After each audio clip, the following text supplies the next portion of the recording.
मैं हूं नीलेश और पॉलीटेक हब में आपका स्वागत है। और अभी हम डिस्कस करने वाले हैं, आज हम डिस्कस करने वाले हैं गोल ऑफ ऑपरेटिंग सिस्टम। ये जो है आपका फर्स्ट टॉपिक जो है ऑपरेटिंग सिस्टम का, उसके अंदर इंट्रोडक्शन टू ओएस जो कि मैंने पिछले वीडियो में डिस्कस कर दिया था, और इसमें हम डिस्कस करने वाले हैं गोल ऑफ ऑपरेटिंग सिस्टम। अब गोल क्या होता है? जैसे कि सपोज़ करते हैं कि हर आदमी का एक अपना गोल होता है। किसी को आईएएस बनना होता है, किसी को इंजीनियर बनना होता है, किसी को डॉक्टर बनना होता है। वैसे ही तो उसके लिए हमें कुछ कुछ वर्क करना पड़ता है उसके लिए। तो वैसे ही ऑपरेटिंग सिस्टम का भी अपना एक गोल है, पर्पस है, जिसके कारण ऑपरेटिंग सिस्टम यूज़ करते हैं। तो जिसमें से पहला जो गोल है, यानी ध्यान रखना है आपको कि ऑपरेटिंग सिस्टम का दो गोल होता है। जो पहला गोल है उसको हम लोग बोलते हैं प्राइमरी गोल। क्या बोलते हैं उसको? Primary goal. उसको बोलते हैं हम लोग प्राइमरी गोल बोलते हैं। और जो दूसरा है वो है आपका सेकेंडरी गोल। Secondary goal. अब प्राइमरी गोल क्या होता है?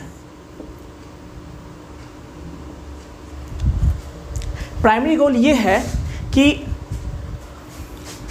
कन्वीनियंट या कन्वीनियंस एंड यूज़र फ्रेंडली।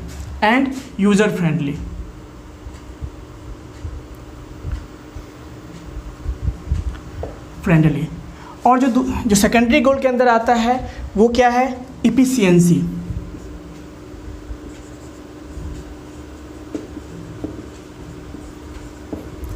तो आइए वन बाय वन समझते हैं प्राइमरी गोल क्या होता है। तो प्राइमरी गोल क्या है? मतलब हर चीज़ का देखिए, हर ह्यूमन बीइंग का भी एक अपना एक प्राइमरी गोल होता है और सेकेंडरी गोल होता है। प्राइमरी गोल क्या होता है कि हर आदमी का होता है, सपना होता है कि हम आईएएस बने या इंजीनियर बने या डॉक्टर बने। लेकिन सेकेंडरी गोल क्या होता है? अब उस डॉक्टर बनने के लिए या फिर हम कह सकते हैं कि इंजीनियर बनने के लिए या आईएएस बनने के लिए क्या है, उसके लिए सबसे पहला चीज़ है कि हमें उसके लायक क्वालिफ़िकेशन होना चाहिए, यानी उस क्वालिफ़िकेशन को गेन करना होगा। तो ये यानी उसके लिए क्या है, सबसे पहले क्वालिफ़िकेशन होना चाहिए।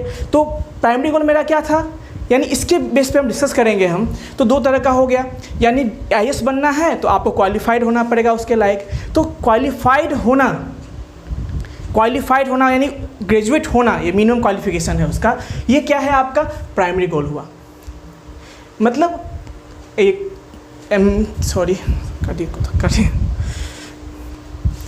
हाँ, तो हम बात कर रहे थे प्राइमरी गोल के बारे में। यानी प्राइमरी गोल क्या है? Convenience end user friendly. अब हम समझते हैं कि कन्वीनियंस एंड यूज़र फ्रेंडली क्या है। कोई भी चीज़, कोई भी डिवाइस या कोई भी सॉफ्टवेयर हम तभी यूज़ करते हैं जब वो हमारे लिए आसान होता है, यानी यूज़र फ्रेंडली होता है। अब एग्जांपल के लिए मैं लेता हूँ कि पुराने ज़माने में, यानी स्टार्टिंग में जब था ऑपरेटिंग सिस्टम, यूनिक्स का नाम आपने सुना होगा, यूनिक्स ऑपरेटिंग सिस्टम था।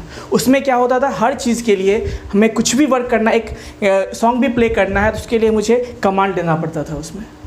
यानी कुछ भी काम करना है उसके लिए आप कमांड याद रखिए और कमांड एंटर कीजिए, तब वो काम करता था। यानी उसको चलाने के लिए क्या चाहिए? एक आदमी ऐसा चाहिए, एक्सपर्ट चाहिए, जो क्या करेगा, उसके लिए कोड याद रखेगा और वो उसको चला के देगा मुझे।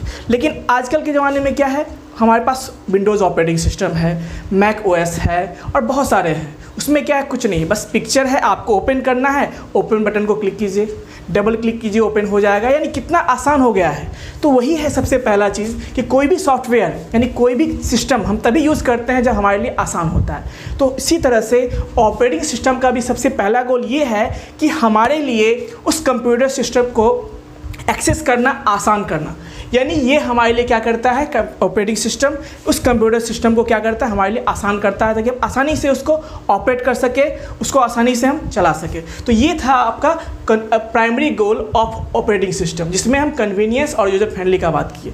अब जो दूसरा गोल है वो है सेकेंडरी गोल। सेकेंडरी गोल क्या होता है कि मान लीजिए कभी कभी ऐसा होता है, लोग सोचते हैं हम आईएएस बनेंगे और आईएएस किसी कारण से नहीं बन पाते हैं, तो वो क्या करते हैं, किसी अदर जॉब में चले जाते हैं। तो वैसे ही ये है कि सबसे पहला काम हमारा है कि आसान होना चाहिए, लेकिन आसान होने के साथ साथ क्या होना चाहिए, वो इफ़िशिएंट भी होना चाहिए। मतलब सही होना चाहिए, ऐसा होना चाहिए कि हम उसको यूज़ कर सकें। अब यूज़ करने में क्या है ना कि मुझे ज़्यादा मेहनत करना पड़ेगा, उसके लिए सीखना पड़ेगा, यानी हम 5 मिनट का काम करने के मुझे 10 मिनट उसके लिए इंट्रोडक्शन लेना पड़ेगा, समझना पड़ेगा, तो वो कन्वीनियंस नहीं हुआ, इफिशियंट नहीं हुआ। तो वैसे ही सेकेंडरी गोल क्या कहता है कि इफिशियंसी, यानी कोई भी काम करें हम तो वो काम मुझे मतलब कम समय में हो जाए, आसानी से हो जाए और जल्दी हो जाए, दिस इज़ कॉल्ड इफिशियंसी। यानी ये था आपका प्राइमरी गोल और ये है आपका सेकेंडरी गोल। तो अब हम बात करेंगे फंक्शंस ऑफ ओएस। ओएस मतलब ऑपरेटिंग सिस्टम। ओएस मतलब क्या होता है? Operating system. तो अब समझेंगे फंक्शन क्या होता है। तो सबसे पहले गोल हमने समझा, गोल क्या होता है कि क्या आखिर है ऑपरेटिंग सिस्टम का, कि हमारे लिए आसान करना। क्या आसान करना? कंप्यूटर सिस्टम को एक्सेस करना और उसको भी क्या आसानी से। ये ऑपरेटिंग सिस्टम का पहला गोल था, यानी जो हमने पढ़ा। अब सिंपल सी बात है, देखिए हम बात करते हैं कि किसी भी ह्यूमन बीइंग का अपना एक गोल होता है, जैसे कि हर स्टूडेंट का होता है कि हम इंजीनियर बने या फिर आईआईटी में जाए या फिर हम मेडिकल करें या फिर हम कुछ करें। उसके लिए क्या करना पड़ेगा? तो सबसे पहला क्या है, उसमें उसे कुछ स्टेप्स फॉलो करने पड़ेंगे। जैसे उसको सबसे पहले मैट्रिक पास करना होगा, फिर इंटरमीडिएट पास करना होगा, फिर यदि वो इंजीनियरिंग में जाना चाहते हैं तो उसके लिए इंजीनियरिंग का एग्ज़ाम देंगे, फॉर्म भरेंगे, एग्ज़ाम देंगे। यदि वो मेडिकल में जाना चाहते हैं तो मेडिकल का फॉर्म भरेंगे, उसका एग्ज़ाम देंगे, फिर एग्ज़ाम होगा, रिजल्ट, यानी कुछ बहुत सारे प्रोसीजर हैं। यानी हमें आईएएस बनने के लिए या फिर मेडिकल में जाने के लिए या हमें इंजीनियरिंग में जाने के लिए बहुत सारे प्रोसेस से गुजरने पड़ते हैं, बहुत सारे फंक्शंस को फॉलो करने पड़ते हैं। उसके लिए मुझे हार्ड मेहनत करना पड़ता है, हम उसके लिए फॉर्म भरना पड़ता है, तभी तो आप अपने गोल को अचीव कर पाएंगे। उसी तरह से ये जो है हमारा कंप्यूटर का जो गोल है, उसको अचीव करने के लिए हमें कुछ काम करना पड़ता है, ऑपरेटिंग सिस्टम को कुछ काम करना पड़ता है। वो काम क्या है वो हम डिस्कस करने वाले हैं फंक्शन ऑफ ऑपरेटिंग सिस्टम के अंदर में। जो सबसे पहला है वो है आपका प्रोसेस मैनेजमेंट। प्रोसेस मैनेजमेंट वो क्या है? Process management. पहले हम देखते हैं वन बाय वन, फिर डिटेल से इसके बारे में पढ़ेंगे। दूसरा है आपका मेमोरी मैनेजमेंट।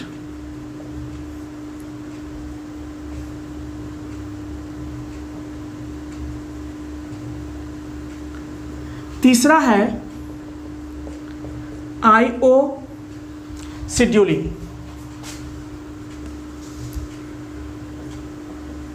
यानी इनपुट आउटपुट शेड्यूलिंग। चौथा है आपका यानी फोर्थ जो है वो है फाइल मैनेजमेंट। File management.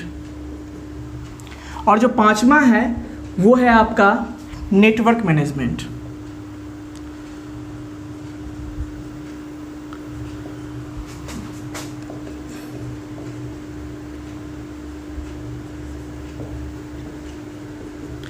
और जो सिक्स्थ है यानी छठा जो है वो है आपका data and security. Data security उसको बोलते हैं। तो ये सब जो है आपके ऑपरेटिंग सिस्टम के मतलब फंक्शंस हैं, जिसके यानी ऑपरेटिंग सिस्टम के हेल्प से ये सब जो है फंक्शंस को अचीव किया जाता है, इस सब गोल को अचीव किया जाता है। इसीलिए इसको हम फंक्शंस ऑफ ऑपरेटिंग सिस्टम बोलते हैं। यानी ऑपरेटिंग सिस्टम हमारे लिए एक्सेसिंग को आसान बनाने के लिए इतने सारे प्रोसेस वो करते हैं इंटरनली। ठीक है, जो सबसे पहला है उसमें क्या है? Process management. अब मैं एक चीज़ बताना चाहता हूँ आपको कि हमारा जो ऑपरेटिंग सिस्टम का सिलेबस है वो यही है, सेम टू सेम।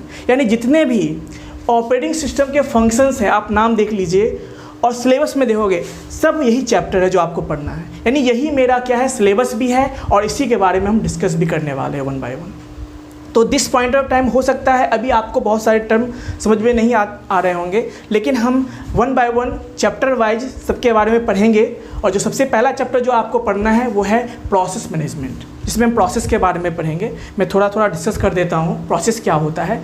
कि आपने सी प्रोग्रामिंग के अंदर पढ़ा था कि प्रोग्राम क्या होता है। प्रोग्राम क्या होता है? Program is a set of code used to perform some specific task. यानी क्या एक छोटा सा कोड है जिससे हम कुछ ना कुछ वर्क को परफॉर्म करते हैं। यानी तो उसी तरह से जो है हम जब उस प्रोग्राम को हम क्या करते हैं, एग्जीक्यूट करते हैं, जब हम प्रोसेसर को देते हैं और प्रोसेसर क्या करता है, उसको रन करता है, तो उसको हम लोग बोलते हैं, यानी whenever a program is in processing और इन रनिंग स्टेट और इन द एग्जीक्यूशन स्टेट, तो उसको हम लोग क्या बोलते हैं, प्रोसेस कहते हैं। प्रोसेस क्या है, ए प्रोग्राम इन रनिंग स्टेट और in execution state is called process. तो इसके बारे में डिटेल से पढ़ेंगे वन बाय वन। अब है मेमोरी मैनेजमेंट। मेमोरी क्या होता है, आपको पता है कि कंप्यूटर के अंदर प्राइमरी मेमोरी होते हैं, सेकेंडरी मेमोरी होते हैं, इसके अलावा भी बहुत सारे मेमोरी, जैसे कैसे मेमोरी यूज़ किया जाता है, इसके बारे में पढ़ेंगे। तो उसको कैसे मैनेज किया जाता है कि हमारा डेटा सही जगह से और सही जगह स्टोर हो और सही से स्टोर हो, ताकि हम बाद में भी उसको एक्सेस कर सकें। और सबसे बड़ी चीज़ है कि इफिशिएंटली कैसे एक्सेस करें उसको, ताकि जो मेमोरी वेस्टेज है वो कम से कम हो, इसके बारे में पढ़ेंगे। फिर है आईओ शेड्यूलिंग। इसमें क्या करना है, तो आईओ शेड्यूलिंग है आपका कि इनपुट डिवाइस है हमारे कंप्यूटर में, आउटपुट डिवाइस है, तो उसको ये जो कंट्रोल करता है, कौन कंट्रोल करता है, ऑपरेटिंग सिस्टम। तो वो कैसे कंट्रोल करता है, कब किस इनपुट डिवाइस को एक्टिव करना है, कब किस इनपुट डिवाइस को डीएक्टिव करना है, कब किस डिवाइस को कंट्रोल करना है, ये सब इसके अंदर हम लोग पढ़ेंगे, यानी इनपुट डिवाइस शेड्यूलिंग के अंदर में पढ़ेंगे। अगला है फाइल मैनेजमेंट, यानी इसके बारे में हम डिटेल से पढ़ेंगे। फाइल मैनेजमेंट है आपका। अगला है नेटवर्क मैनेजमेंट और है डेटा सिक्योरिटी, मतलब डेटा को कैसे सिक्योर करें, ये भी हम इसके बारे में पढ़ने वाले हैं। तो यही हमारा चैप्टर भी है और यही क्या है, ऑपरेटिंग सिस्टम का फंक्शन भी है। तो इसको हम डिटेल से chapter wise one by one सीखेंगे। तब तक के लिए धन्यवाद। तो मिलते हैं आपसे अगले लेक्चर में, जिसमें हम सीखेंगे प्रोसेस मैनेजमेंट के बारे में।